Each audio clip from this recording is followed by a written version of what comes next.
Bonjour à tous, eh bien, merci de nous retrouver pour cette suite de Bibliotopia qui est, comme vous le savez, orientée ce week-end sur la santé mentale, sur la folie.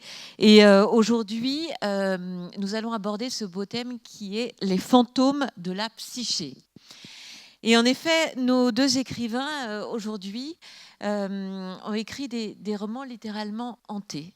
Vous allez voir comme c'est assez puissant dans leur écriture envoûtante et dans ces personnages. Chacun, il nous brosse essentiellement un personnage qui est un personnage habité par des fantômes, des spectres, de son passé, de son imaginaire. Et c'est ce qui en fait de très beaux personnages. Najwa Barakat, merci beaucoup d'être là aujourd'hui. On est ravis de vous accueillir. Vous êtes libanaise, vous avez écrit 8 romans. 7 en arabe et 1 en français. Et celui-ci, Monsieur N, est paru il y a quelques années, il y a 3-4 ans en France, aux éditions Actes Sud. Et c'est l'histoire d'un écrivain, Monsieur N, un écrivain qui n'écrit plus, un vieil homme solitaire qui vit dans une chambre, dans un endroit qui n'est pas nommé. On sait que c'est à Beyrouth, on imagine que c'est un hôtel, on comprend petit à petit que ce n'est pas tout à fait un hôtel, mais plutôt une clinique psychiatrique. Monsieur N est un enfant de Beyrouth et vous faites des descriptions de cette ville frappantes et on comprend peu à peu que Monsieur N fait corps avec sa ville. Je vous disais hier, c'est un peu comme Léopold Bloom. Enfin, Bloom avec pas Léopold Bloom, mais Bloom avec Dublin. Dans Ulysse de Joyce, eh bien, c'est un peu la même chose pour Monsieur N, qui voilà, est indissociable de Beyrouth, de son histoire, puisque son père, son grand-père même, sont nés au Liban, à Beyrouth. Il marche dans la ville, à la fois en fuite de ses démons et à la recherche de la ville qu'il a connue. Antoine Wauters, merci beaucoup d'être là. Donc vous avez a priori rien à voir avec Najwa Barakat. Vous êtes un écrivain belge. Et vous avez publié 10 romans, 3 recueils de poésie pour lesquels, notamment le roman Marmoud de la montée des eaux, vous avez eu le prix Inter et le prix Vepler en 2021. Et là, on va parler de Haute Folie, qui est donc paru en 2025 aux éditions Gallimard et pour lequel vous avez eu le prix Jean Giono. Et je souligne ça parce que c'est assez frappant, votre proximité avec Giono dans ce texte et dans certains de vos textes. Alors, Haute Folie, c'est le nom d'un lieu, c'est le nom d'une ferme qui va mener ses habitants à la haute folie. On pourrait le dire très simplement comme ça. C'est un conte aussi de la misère et des mauvais choix et des mauvaises rencontres. Au centre, il y a un personnage, Joseph. Mais Joseph, on ne le découvre pas immédiatement. D'abord, on va découvrir l'histoire de ses parents. Et voilà, on va découvrir ensuite l'histoire de ses aïeux. C'est aussi donc l'histoire d'une famille hantée par la malchance, par la misère, par le désespoir. Justement, on va voir un peu toutes ces questions-là. Joseph, c'est un géant, harassé par un mal qu'il ne comprend pas. J'ai dit qu'on pensait à Jean Giono, on pense aussi à Pierre Michon dans votre écriture, à la lisière de la prose poétique, à la lisière de l'archaïsme aussi, dans une écriture très sensuelle. Et nous sommes à l'aune du conte et de la parabole, puisqu'il y a aussi une dimension sacrée et une dimension morale dans votre texte.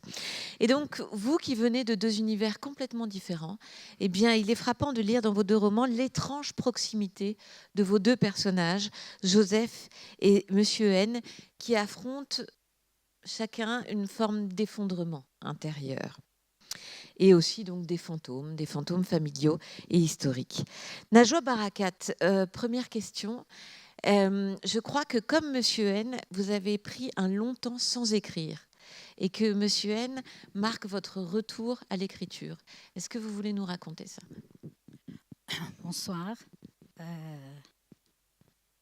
En fait, j'ai commencé à écrire assez tôt. Donc, j'avais peut-être mon premier roman, je l'ai écrit, j'avais 23, 24 ans. À ce moment-là, j'avais quitté Beyrouth durant la guerre civile vers Paris pour faire des études. Et là-bas, l'écriture m'est venue comme ça, comme je ne sais pas comment dire, comme une vague vraiment déferlante qui m'avait prise. Et j'ai écrit sur une jeune fille qui vit dans une ville où il n'y a pas d'électricité, où tous les gens sont obligés de se fournir ou d'acheter des moteurs qui fournissent l'électricité. Et elle fait ressembler la ville la nuit, parce qu'au début, c'était des machines qui donnaient des voix terribles. Elle avait l'impression que des monstres envahissaient la ville la nuit, etc., avec les miliciens, etc. Donc, à partir de là, et pendant plusieurs romans, sans l'avoir décidé, une seule question me taraudait. C'était la question de la violence, et pas que de la violence, mais de la cruauté dont des personnes normaux, des pères de famille, des étudiants, etc., pouvaient basculer du jour au lendemain et devenir des assassins, des tueurs, des miliciens, etc. Et face à ça, parce que quand la guerre avait éclaté, j'étais encore adolescente, j'étais encore au lycée. Face à ça, je n'ai trouvé que l'écriture comme moyen d'exorciser, si vous voulez, ces démons-là qui envahissent toute personne normale, qui assiste, c'est-à-dire à une guerre fratricide, d'une violence inouïe et qui avait inauguré dans la région une forme de guerre qui s'est propagée par la suite vers l'Irak, la Syrie, etc. Donc, arrivé à un certain stade, j'avais écrit plusieurs romans qui traitaient du bourreau plutôt que de la victime. Je me suis arrêtée et j'ai senti que, bon, ce côté-là, je l'ai plus ou moins achevé. Et il fallait que je repense une autre forme d'écriture. Je ne savais plus sur quoi je vais me pencher, ni ce que j'avais à dire. Et les événements s'aggravaient de plus en plus. La guerre ne s'était pas arrêtée. La situation, au contraire, se propageait un peu dans toute la région. La Palestine, ensuite l'Irak, première guerre du Golfe, seconde guerre. Je veux dire, j'ai été un peu happée par une réalité que j'avais cru avoir dominée à un certain moment dans des bouquins qui, à chaque fois, traitaient de ce thème-là, mais sous un autre angle. En plus de ça, j'avais l'impression que la littérature était devenue complètement impuissante, incapable de dire les horreurs, futile quand il s'agit de... Enfin, on regardait la mort de tout près. Moi, j'ai échappé à la mort plusieurs fois. Il y avait quelque chose qui a fait claquer dans ma tête, à dire la vérité. Et l'écriture ne venait plus aisément. Ce n'était pas la page blanche, c'était comment dire ce que je vis. Est-ce que le langage est capable d'être porteur de ce mal intérieur?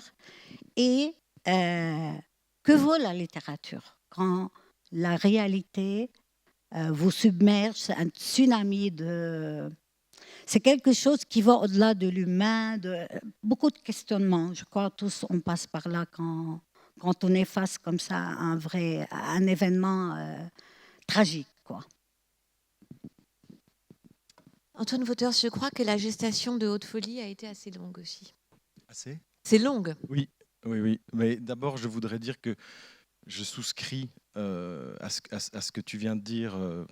C'est vrai que dans notre monde, et ayant vu la mort de près, vivant au Liban, euh, la littérature aujourd'hui, c'est vrai que ça devient parfois difficile d'y consacrer du temps. L'écriture nous donne beaucoup de choses, mais elle nous prend beaucoup de choses aussi.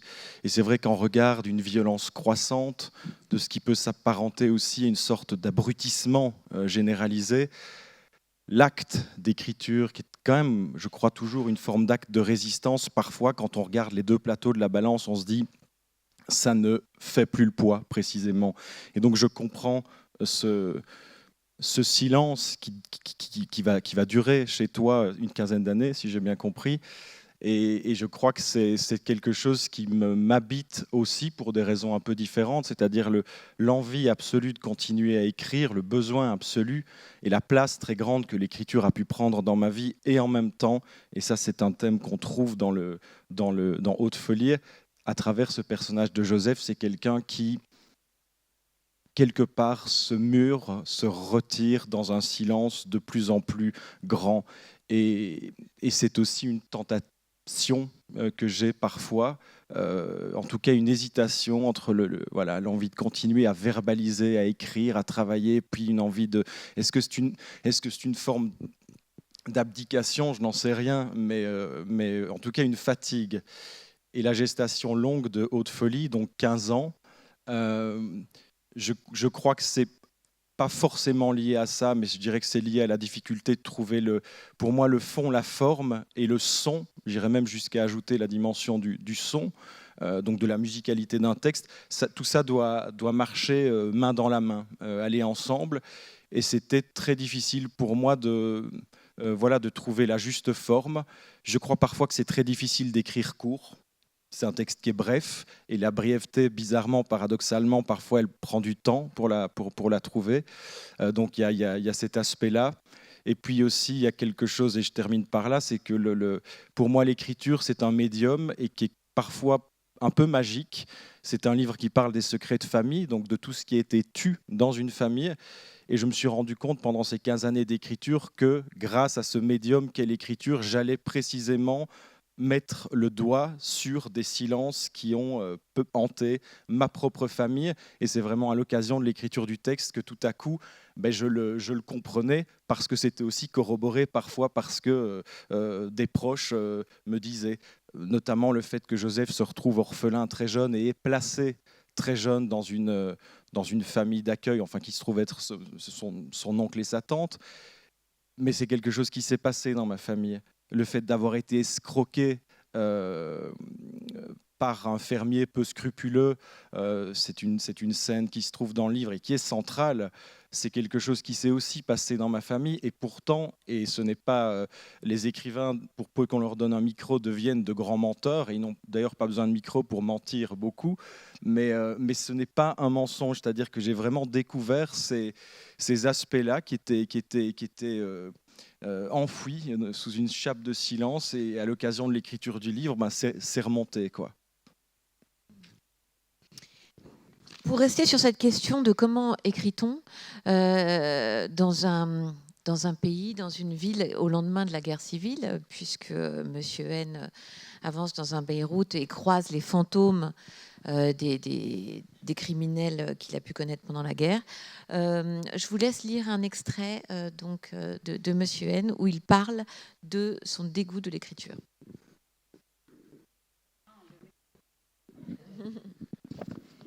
Bon. Dégoûté d'écrire, comme à saturation, incapable d'avaler une seule lettre de plus, il s'est retrouvé astreint à une diète graphique, soulagé, léger, ne ressentant plus ni faim ni indigestion. Au début, il y a trouvé apaisement, pensant que, comme toute diète, la chose serait temporaire. Des mois ont passé, puis des années pendant qu'il continuait à jouir de cette abstinence et de cette solitude.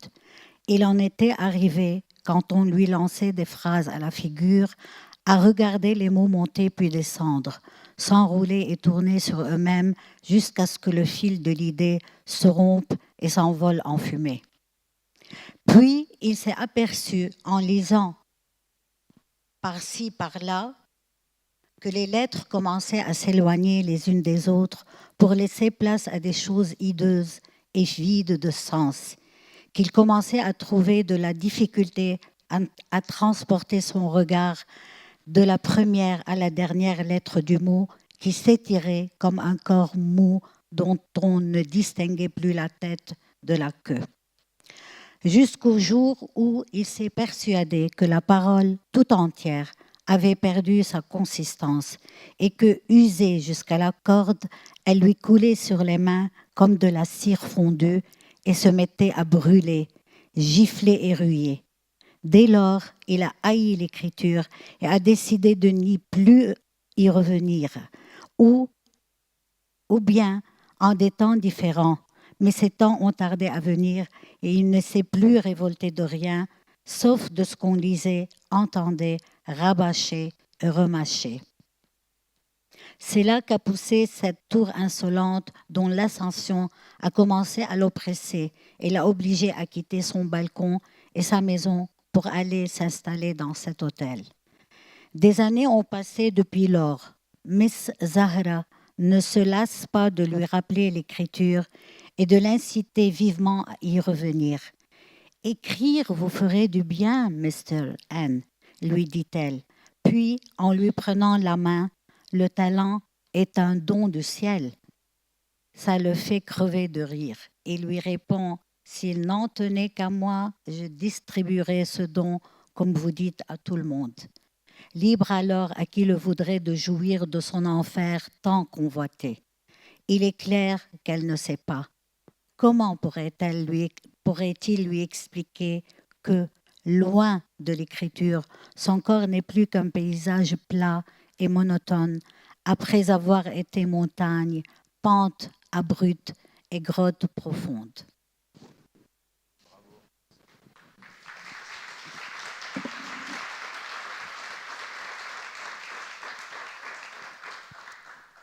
Alors, on peut imaginer que vous mettez un peu de vous-même dans ce passage. Oui, en effet, c'est ce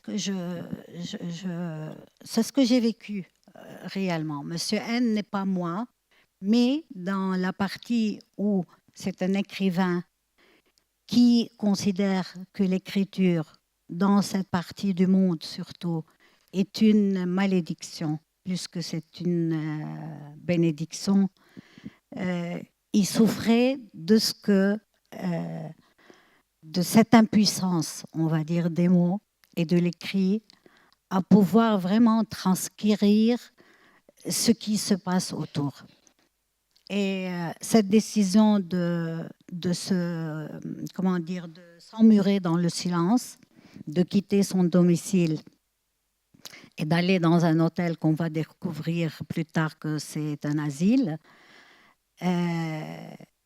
ce monsieur-là, N, qui refuse de donner son prénom, qui considère qu'il faut vraiment se contracter, et qu'une seule lettre parfois est suffisante pour dire le reste, et en mal de mots, et il sent vraiment la nausée du parler, du dit, du répéter, etc. Et il décide de ne plus parler. Et il y a Miss Zahra, qu'il croit une dame qui travaille à l'hôtel et qui a ses petits soins, qui l'incite tout le temps parce que le médecin a dit à Miss Zahra, qui est une infirmière, il faut le ramener à l'écriture parce que ça va lui faire du bien. Et le roman commence par Monsieur N, qui est en train de gribouiller des choses, où il parle de Lazare, ramené de la mort par Jésus. Et il lui dit, mais Seigneur, qu'est-ce que je vous ai fait? Mais pourquoi vous me ramenez? J'étais bien au calme, dans le noir, dans la béatitude. Qu'ai-je fait donc pour que vous me rameniez à la vie? Et c'est ce qui est en train de commencer avec Monsieur N, qui, dès la première phrase du roman, est en train de gribouiller des choses qui petit à petit va le ramener vers l'écriture, mais surtout vers son passé, où il va raconter comment, une journée où sa chasse d'eau est tombée en panne, il a un voisin arménien. Il lui demande mais comment je vais faire? Est-ce que tu sais où je peux trouver ce petit truc? Il lui dit va vers Bourj Hamoud. Et Bourj Hamoud, c'est un quartier très populaire dans Beyrouth où avant 2019, tous les damnés de la terre se regroupaient là. C'est-à-dire immigrés, main-d'œuvre étrangère, népalais, venant de un peu partout dans le monde. C'est une, c'est une partie de la ville qui, dès le départ, avait accueilli les Arméniens après 1915, c'est-à-dire après le génocide turc. Ensuite, accueilli les Palestiniens, ensuite tous les gens du Liban qui ont quitté leur village pour aller s'installer tout autour de la ville de Beyrouth pour pouvoir vivre, etc. Et M. N, qui vit plus ou moins dans un quartier chic à Ashrafie, ne connaissait pas cette partie du... Et là, en se promenant dans les petites ruelles, il regarde, il voit une silhouette de loin. Il dit, mais je connais ce monsieur. Il s'approche et tout d'un coup, il commence à avoir le cœur qui bat très fort et il va découvrir un de ces personnages d'un roman qu'il avait écrit il y a 20 ans et qu'il avait tué parce que c'était un tortionnaire dans ce roman-là. Et 20 ans après, ce monsieur-là, dégarni, avec je ne sais pas comment on dit, un ventre gros, va le hanter tout le temps. Il va revenir vers lui et l'autre va le voir et va le poursuivre. Et c'est là où M. N bascule entre réalité et bord de la folie. Oui, c'est assez fascinant comme vous menez ça, en effet, entre imaginaire et naturalisme. Antoine, il y a au départ de votre livre un crime originel. Vous en avez parlé. C'est cette haute folie, donc cette ferme qui promettait tant à ce jeune couple qu'on découvre au début du livre, et puis qui va leur être arrachée, qui va leur être spoliée en quelque sorte. Est-ce que hier, en ouverture du festival, on parlait du meurtre d'Abel qui raconte beaucoup d'existence. Est-ce qu'on peut dire que cette famille va être déterminée par ce crime originel, cette perte première de la haute folie? Je crois, dans un sens, oui. Enfin, c'est pas unifactoriel, mais je crois que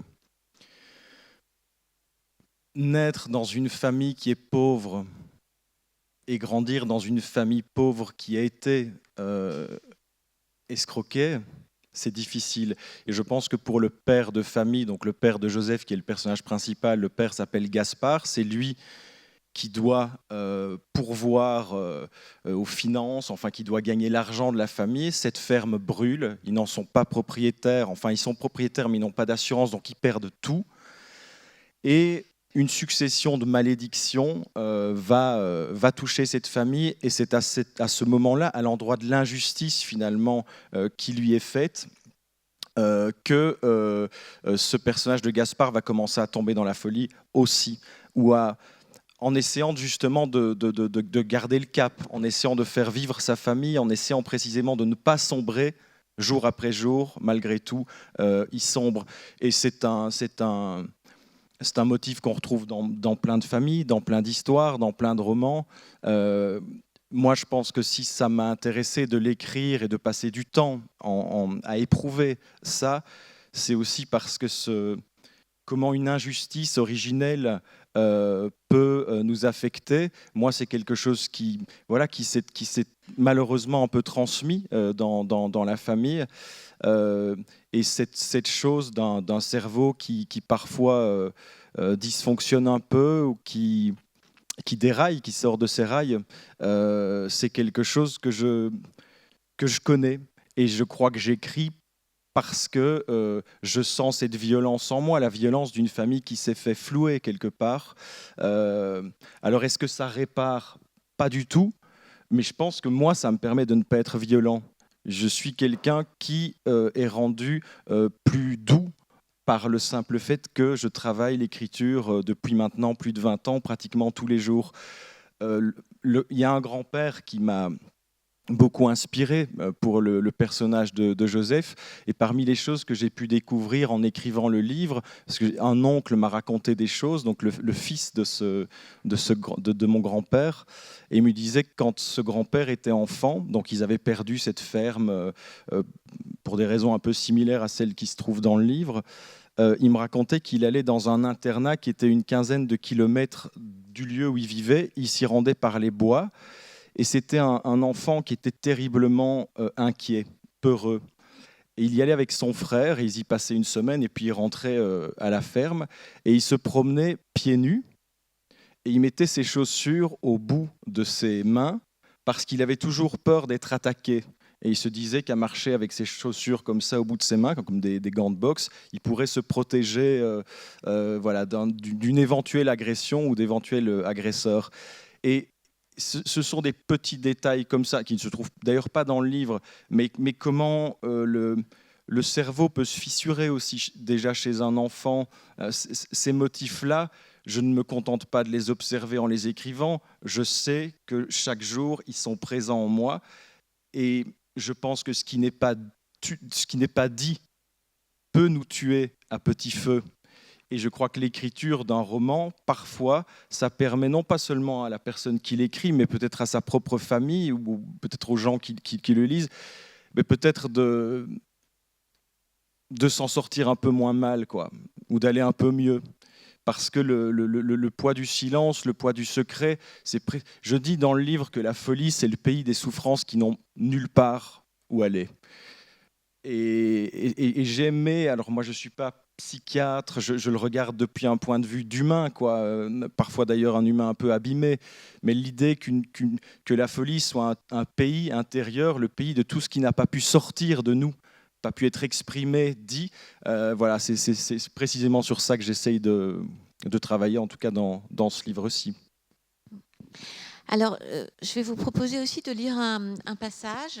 Si mes yeux le veulent bien, parce que je vois très peu, de moins en moins bien. C'est l'âge.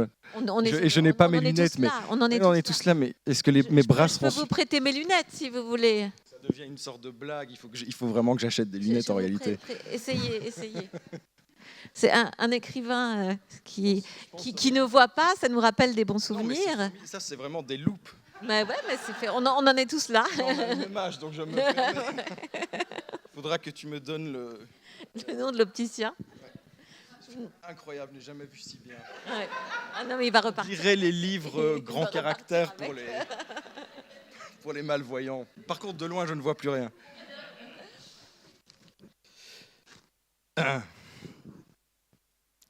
Que fait-on quand on a échappé à la mort ? Que fait-on quand une guerre s'achève ?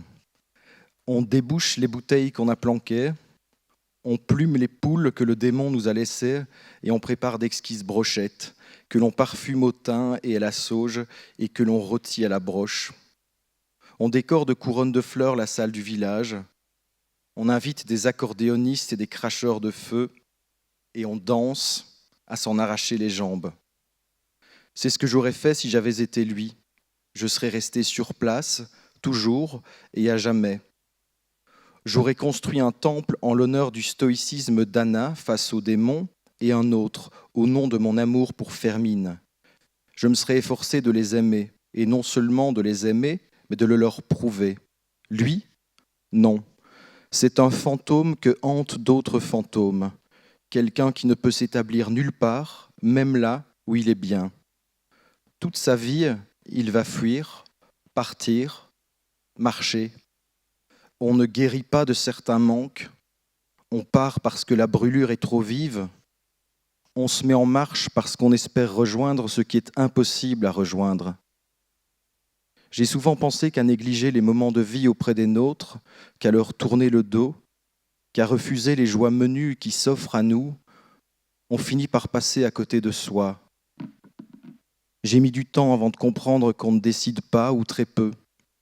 Ce que je veux dire, c'est que s'il avait pu choisir, Joseph aurait certainement fait autre chose au lendemain de la guerre. Mais l'histoire d'une famille est l'histoire de motifs qui reviennent au fil des âges, à l'identique ou presque, même failles, même pertes, mêmes amours, même stupeurs. On ne fait que repasser par les mêmes points. Tout a lieu dans des corps différents, mais l'histoire se rejoue, c'est la même. Le passé est une chose longue et lente à guérir. On le croit derrière nous alors qu'il est devant, qu'il nous mène et nous guide. C'est un cercle, une boucle. J'ai mis longtemps avant de comprendre que certains de mes choix n'avaient pas été des choix, mais des nécessités. Et de la même manière que certains choix de Joseph étaient de simples moments de cette boucle. Quand il part au lendemain de la guerre, c'est le passé qui le commande, c'est le vieil incendie qui continue de le brûler, c'est la peine qui lui prend la main. Suis-moi, Joseph, ceci est le chemin. Merci. Voilà.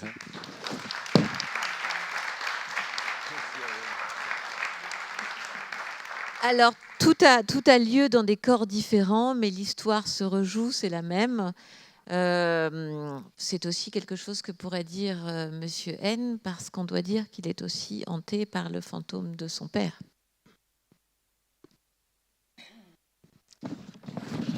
Il n'y en a plus de lunettes, plus de micro. Oui, c'est-à-dire en dehors de ce qui l'entoure, Monsieur N a eu une enfance assez malheureuse. Il a eu un frère aîné, très beau, très intelligent, très normal, entre guillemets, bien dans sa peau, et que la maman adorait carrément. Et la mère, qui est ensuite tombée enceinte une seconde fois, ne voulait pas d'un autre garçon, elle voulait une fille. Et voilà que M. N arrive, garçon, moche, qui ne ressemble pas du tout à son frère, et dont la mère, quand elle le reçoit, après qu'elle ait couché, dit à la nurse, elle raconte ça à son enfant. Non, ça ne peut pas être mon fils. Regardez, moi, mon fils, il est tout beau, tout blanc, etc. Celui-là, il est plein de poils, etc. Il a moche. Je suis sûre qu'il y a eu un échange de bébés. Et l'amour de la mère étant absent, il se rabat sur son père. Son père est un médecin qui ne plaît pas vraiment à la maman qui vient d'une lignée bourgeoise. Et c'est un médecin qui est très humaniste, qui traite les pauvres, qui va dans les camps palestiniens, etc. La guerre éclate et le père qui se retrouve dans un camp palestinien, à un moment donné, il y a une sorte de, comment on va dire, d'une attaque d'un autre camp qui vont venir tuer et faire une sorte de carnage dans ce camp-là. Le père est dans un hôpital pour petits-enfants. L'infirmière qui est là dit au médecin, je vais leur donner un somnifère aux petits comme ça, ils ne vont pas crier et peut-être que les miliciens ne vont pas les entendre et peut-être qu'on va y échapper. Mais au fond, elle lui donne une dose supérieure parce qu'elle sait que finalement, ils vont être massacrés. Et elle se donne elle-même, c'est-à-dire aussi une piqûre. Et quand les miliciens arrivent, ils trouvent le médecin tout seul. Ils croient que c'est lui qui a fait tout ça aux enfants, donc ils le laissent partir. Mais le père comme le tien, il ne va pas pouvoir survivre à cela longtemps. Et un jour, où il est vraiment dans le chagrin, seul dans son bureau, avec Anne qui est assise dans un fauteuil, il a à peine 7-8 ans. Le père est dans sa tête complètement absorbé dans ses idées. L'enfant est assis très calme. Il adorait son père parce que c'est le seul qui s'occupait un peu de lui. Il va le regarder se lever, mettre ses papiers de côté, monter sur une chaise et se défenestrer. Et Monsieur N, c'est-à-dire qui reprend comme ça des passages de son enfance, va se demander à un moment donné jusqu'où peut aller mon seuil de la tolérance. C'est-à-dire dans dans son pouvoir de supporter le mal et la douleur. Le spectacle du mal. Voilà. Et qu'est-ce qu'il fait? Il va aller dans ces bas-fonds de la ville où vivent vraiment des miséreux, des ouvriers, des immigrés, etc. Il va aller là où il trouve comme ça une bande de gens, des malfrats, etc. Il va s'introduire au milieu. Il va les provoquer et ils vont le tabasser. Du masochisme. Je ne sais pas si c'est du masochisme peut-être, mais c'est cette idée de dire, bon, les choses vont mal pour moi, je vais les pousser au bout et je vais voir jusqu'où je peux aller.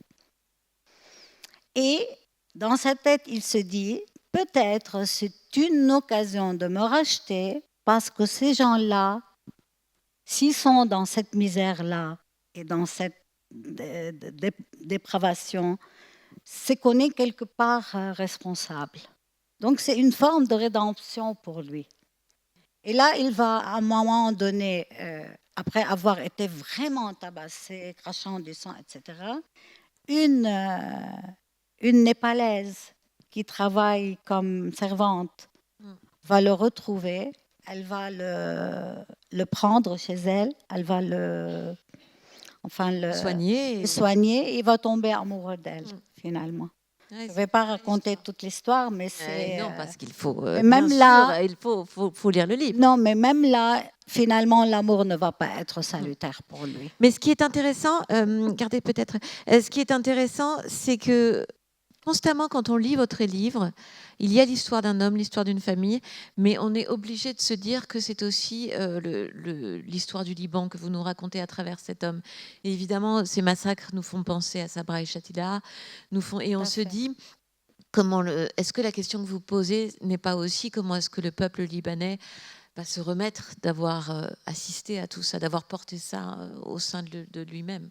Je suis un peu plus égoïste, à vrai dire. Dans quel sens? Je me permets de penser la chose en tant qu'écrivaine. Et 15 années de silence absolu au niveau de l'écriture m'a permis plus tard de retrouver M. N et de dire à travers lui la problématique d'être écrivain vis-à-vis, si vous voulez, d'un spectacle de destruction continue. Ça n'arrête pas, c'est une dégringolade absolue dans la tuerie, les massacres, le génocide, l'explosion du port de Beyrouth, et ça ne s'arrête pas. Et c'est au quotidien. Et même si vous partez et que vous ne voulez plus entendre parler de votre pays ou de je ne sais pas qui et de je ne sais pas qui, l'information comment on dit, vous envahit. Vous ne pouvez pas couper avec le monde. Donc, ma question est, moi, écrivaine d'aujourd'hui, 2026, comment répondre à ce déferlement et comment le traduire avec des mots, avec une histoire, avec des personnages. Et j'ai découvert que, et c'est là où le thème de la folie s'impose à moi, et c'est pour cela que je suis aujourd'hui là, c'est que je n'arrive plus à travailler sur des personnages entre guillemets normaux, c'est-à-dire qui ont des problèmes de vie au quotidien, etc. Ce sont des personnages qui s'évanouissent petit à petit dans l'écriture, qui vacillent entre conscience de ce qui se passe autour d'eux et en même temps se sentir tout le temps au bord de la folie. Il suffit d'un petit cheveu pour qu'il bascule totalement. Ouais, ça, Donc, c'est assez frappant chez Monsieur N. Ouais. Antoine, vos personnages sont comme ça aussi. Najwa parlait de ce sens du sacrifice qu'a Monsieur N. Est-ce que vous voulez nous dire un peu quelque chose sur le parcours de Joseph qui devient peu à peu mystique? Ben, je crois que j'ai écrit ma biographie, mais anticipativement, quoi.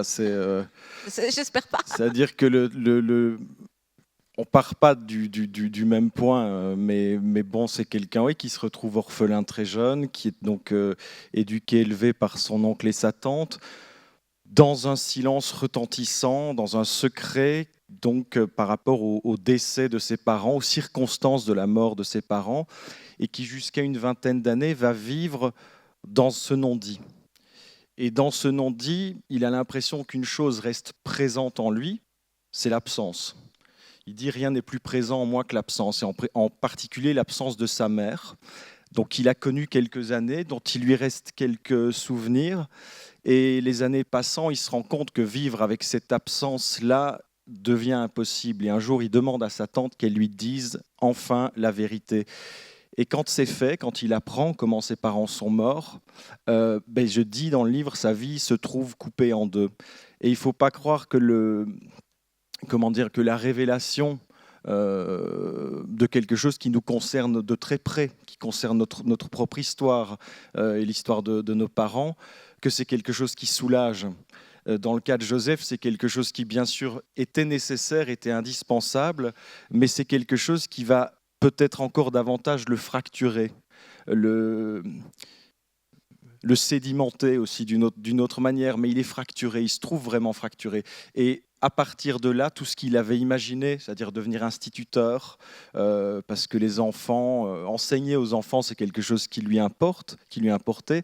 À partir de là, il décide de faire autre chose. Et qu'est-ce qu'il devient ? Il devient une sorte de moine errant, d'anachorète. Il chemine comme ça dans une nature immense, avec une attention qui porte aux petites choses qui d'habitude n'entrent pas dans notre champ de vision, dans nos champs de préoccupation, qui d'habitude et d'ordinaire n'entrent pas non plus dans les romans, ou très peu.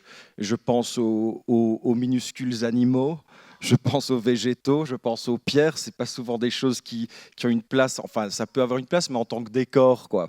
Et Joseph, c'est quelqu'un qui, plus le temps passe et plus la blessure aussi s'installe en lui, c'est quelqu'un qui va essayer de retrouver une forme de connexion, de regard pour les choses un peu oubliées du monde. Et donc c'est vrai que ça s'apparente à une forme de mysticisme. Je pense à Saint François d'Assise, vous en À parlez. Saint François, oui, à plein de gens. Enfin, moi, j'aime les mystiques et les grandes mystiques aussi. J'ai écrit récemment un texte là-dessus, sur Hildegard de Bingen, Sainte Thérèse de Lacroix, Saint Jean de la Croix aussi. Ce sont des gens qui m'intéressent beaucoup. On parlait à la soirée d'inauguration avec Rosa notamment de la notion de l'extase. Voilà, ce sont des choses qui m'intéressent. Et Joseph, il a un petit peu ce côté-là. Et donc sa grande taille, il est géant, fascine les gens qui croisent dans les campagnes, autant que il y a quelque chose d'effrayant. Un homme un peu en guenille comme ça qui ne va précisément nulle part. Et je crois que marcher et écrire, pour moi, c'est très proche. Marcher et écrire, c'est essayer de se traverser de part en part, quoi. Quand on est dans de longues randonnées, plus elles sont longues, en ce qui me concerne, mieux c'est. Il ne s'agit pas seulement de se dire « waouh, comme les lieux sont beaux », Il y a un moment où le paysage, enfin les paysages qu'on traverse sont aussi les paysages qu'on porte en soi-même. Et il y a un dialogue qui se fait entre le dehors et le dedans, entre le visible et l'invisible, entre les temps eux-mêmes. Et quand on écrit, je crois que c'est aussi ça qui se passe. Pour moi, écrire, c'est créer un dialogue entre le silence et la parole, entre la mémoire et l'oubli, entre le rêve et le réel. Et je trouve ça fascinant. Et c'est pour ça que même si, comme Monsieur N, tous les jours, je me réveille, il y a un portrait de Beckett qui est là-bas. Et c'est le rêve de ne plus parler, le rêve de ne plus écrire, d'en avoir fini. Comme tu le dis dans le passage qui a été lu, que l'entrelac de mots, que les spirales de mots qui sont constamment en train de nous accaparer mentalement, que cela puisse disparaître pour devenir, comme tu le disais, un paysage monotone, mais apaisé. Et donc il y a cette envie qui est, oui, qui est très très grande, et en même temps l'écriture, pour moi, est une addiction, et je pense écrire l'histoire de la littérature sous le prisme d'une histoire de l'addiction, ça m'intéresserait au plus haut point, parce qu'en plus, quand on regarde de près la vie de certains auteurs et de certaines autrices, on voit que, comme dans tous les comportements addictifs, une addiction en appelle une autre. Parce que pour comment on dit, se rendre se désintoxiquer d'une addiction, il nous en faut une autre. Voilà. J'en sais quelque chose.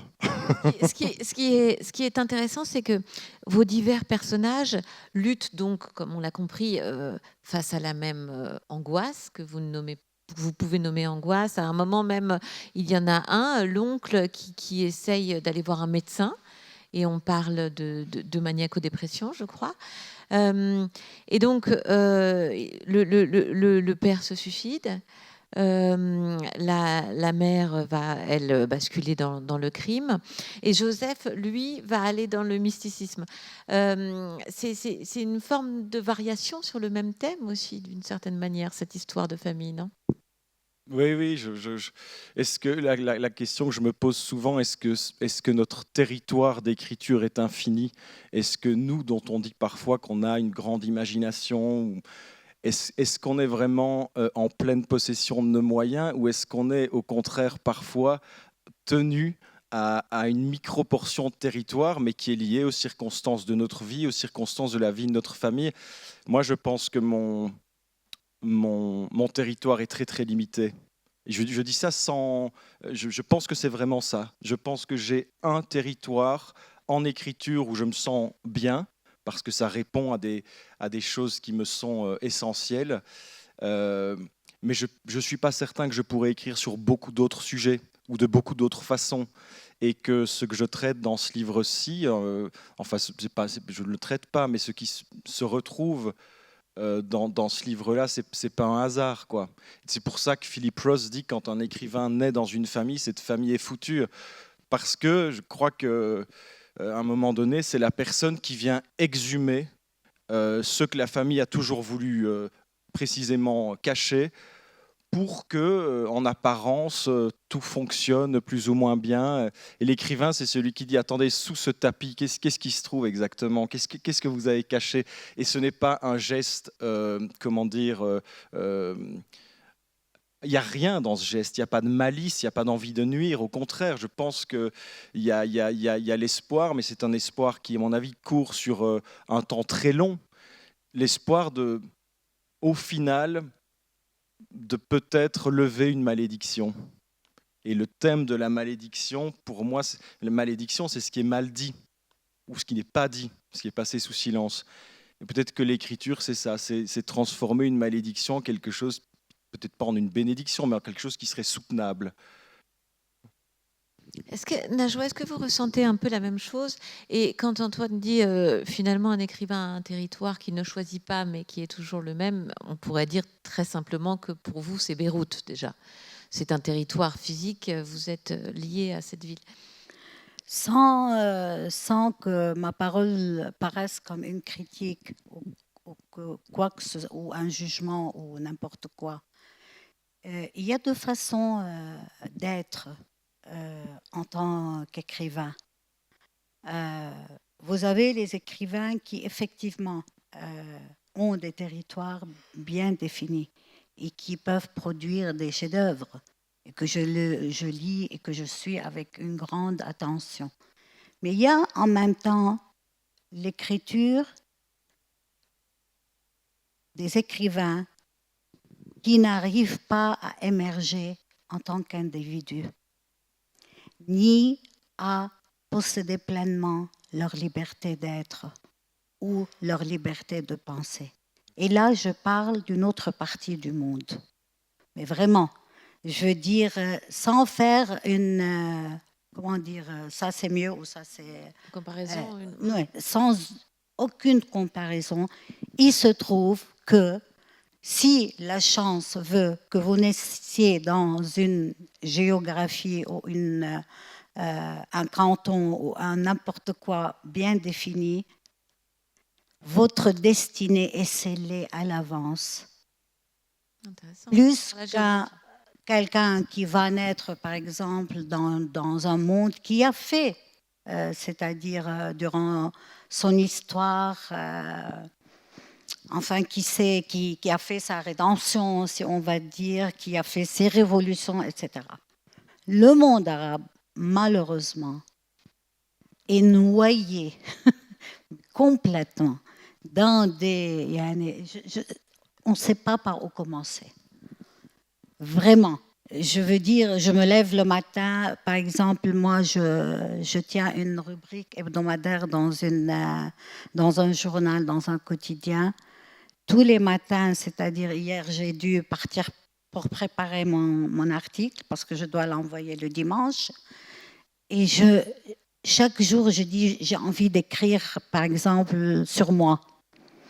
Et tout de suite, il y a une nouvelle, une info qui tombe, il y a eu je ne sais pas quoi. Je veux dire, vous êtes tout le temps happé par les actualités. Ce sont des actualités terribles qui ne peuvent pas vous laisser indifférente. Quand vous entendez par exemple, peut-être vous avez vu le film de La Voix de Hind Rajab, cette petite fille qui, quand j'y pense, ça me tue. Il y a des choses qu'on voit, auxquelles on assiste, qui ne passent pas. C'est comme des histoires de famille, ça devient comme votre propre histoire. C'est-à-dire, ce sont des personnes, je suis désolée de dire ça un dimanche matin, mais c'est terrible de parler de ces sujets-là, mais vous êtes témoin de quelque chose que, vous ne pouvez pas, qui ne vous laisse pas indifférent, qui vraiment surpasse tout ce qui est de l'ordre de l'humain. Et en tant qu'écrivain, vous avez le devoir au moins de témoigner. Et vous, au fond de vous-même, comme le dit et que je le dis encore une fois, moi j'ai envie de me taire, j'ai envie de vivre ici en Suisse, devant le lac Léman. Vraiment, j'ai envie d'avoir une vie normale, de me lever le matin, de dire « Ah, qu'est-ce qui fait beau », etc., de me prélasser sous le soleil, etc. Mais c'est la malédiction de la géographie aussi. Donc, et je crois que les écrivains arabes, où qu'ils soient, comme ils l'étaient par exemple en Allemagne durant la Seconde Guerre, après la Shoah, etc., il y a des questions qui se posent à nous parfois, et malheureusement, on ne peut pas y échapper. Malheureusement. Donc moi, en tant qu'individu, je dois, à un moment donné, je dois, composer avec moi en tant qu'individu et avec les autres, avec les problèmes qu'ils vivent, quoi, les tragédies, quoi. Bien sûr.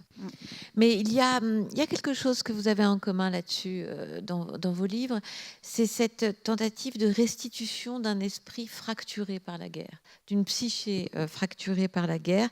Antoine Wauters, est-ce que vous voulez nous dire qui sont les démons et quel rôle ils jouent Ah non, je ne dis pas qui sont parce non, que... vous ne voulez pas nous dire qui ils sont. Non, mais si, enfin, on sait quand même...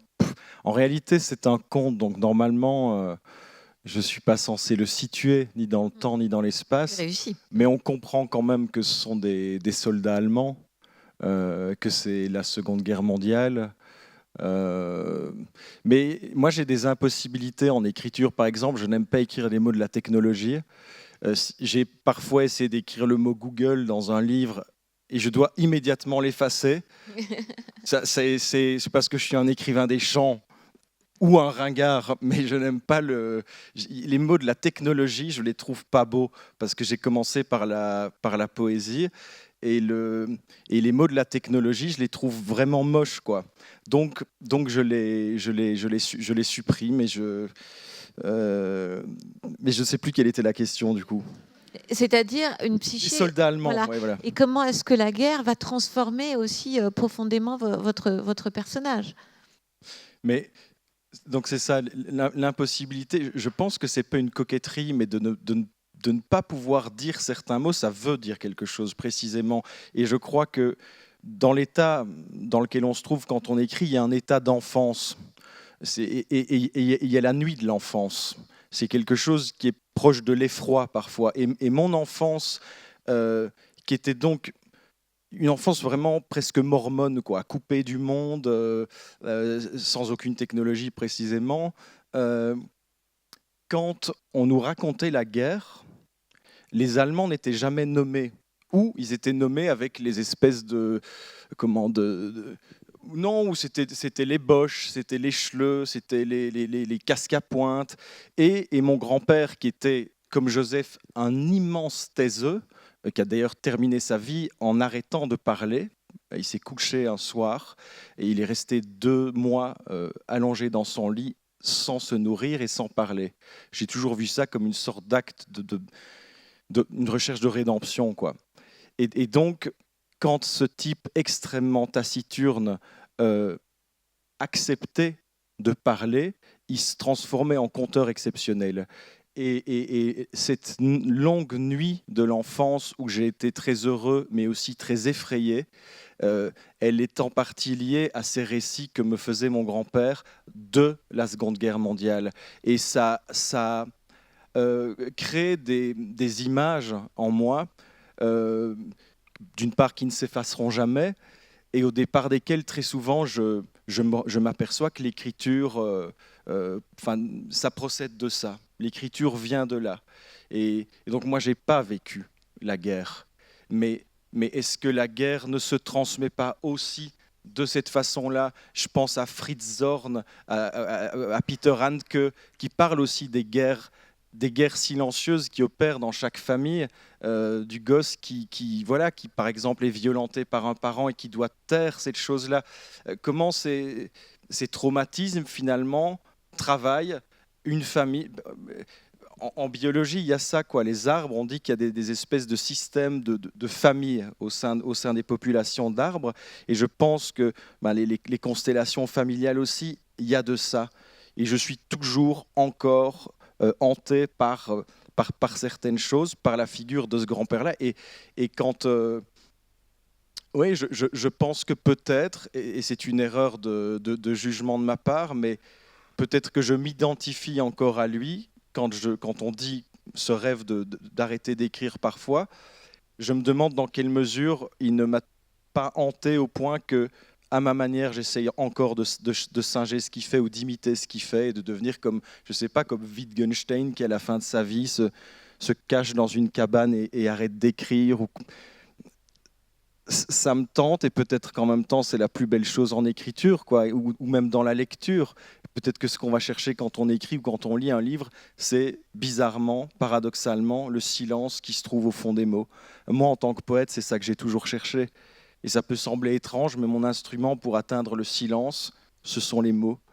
Et ces mots m'ont à la fois beaucoup abîmé et m'ont rendu heureux, ou m'ont donné à vivre des intensités comme j'en ai rarement vécu ailleurs, dans ce qu'on appelle la vraie vie.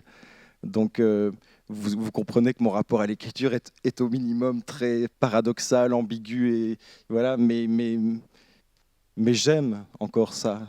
Donc il me reste peut-être 3-4 livres à écrire. On en reparle dans quelques années. Est-ce que vous avez des questions pour l'un, l'autre, ou les deux écrivains présents? Oui, madame. Non, on a le temps.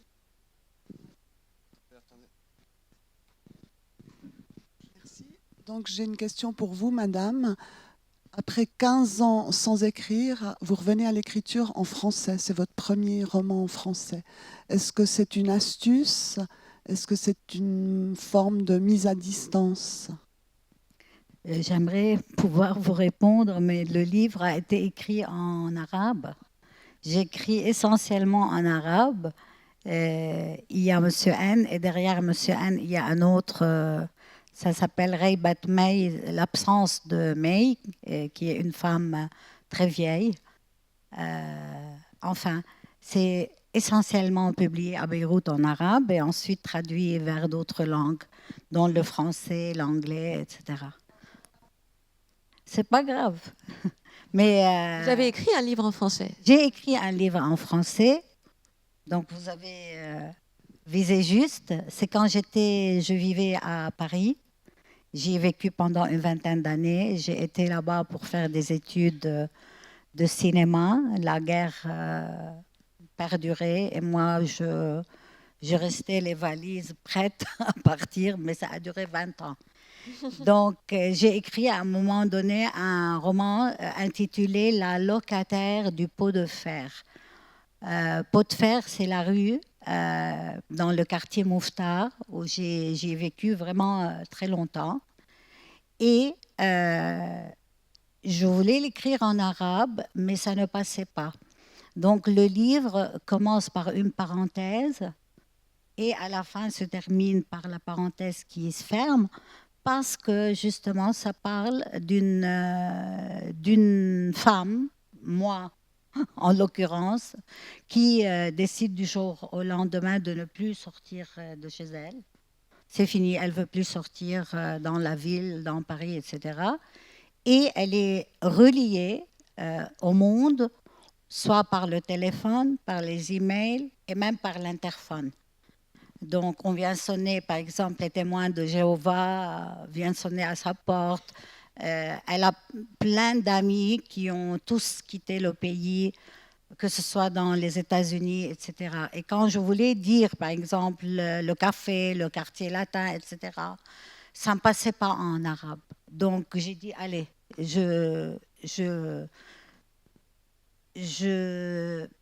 la langue, c'est choisir d'écrire dans une langue, c'est une affaire très sérieuse. Mais moi, j'ai voulu, c'est-à-dire l'écrire en français et je l'ai commis, si on peut dire. Donc, j'ai commis un livre en français. Est-ce qu'il y a une autre question?